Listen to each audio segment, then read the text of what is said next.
একটা ছোট্ট গ্রামে এক মিষ্টি বিড়াল মা তার একমাত্র বাচ্চাকে নিয়ে থাকত। তাদের বাসা ছিল একটি পুরনো ঘরের পাশে, যেখানে একটি ছোট পুকুর ছিল। সেই পুকুরে গ্রামের লোকজন মাছ চাষ করত।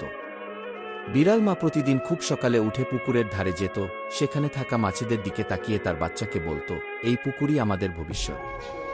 মাছ ধরতে পারলেই আজকে তোমাকে ভালো করে খাওয়াবো কি। তাদের দিন কষ্টে কেটেও ভালোই যাচ্ছিল। বিড়াল মা পুকুর থেকে মাঝে মাঝে মাছ ধরে এনে তার বাচ্চাকে খাওয়াত। বাচ্চাটি দুষ্টু হলেও খুব আদরের ছিল। একদিন হঠাৎ রাতের অন্ধকারে এক খারাপ লোক এসে সেই পুকুরের সব মাছ চুরি করে নিয়ে গেল। সকালে এসে বিড়াল মা দেখে পুকুর ফাঁকা, কোনো মাছ নেই। সে অনেকক্ষণ পুকুরের চারপাশে ঘুরে ঘুরে খুঁজল, কিন্তু কিছুই পেল না। তার ছোট্ট বাচ্চাটি ক্ষুধায় মিউ মিউ করে কাঁদতে লাগল। মা বিড়াল তার চোখে পানি নিয়ে বলল, আজ তোমার জন্য কিছুই আনতে পারিনি, ক্ষমা করো মাকে গি।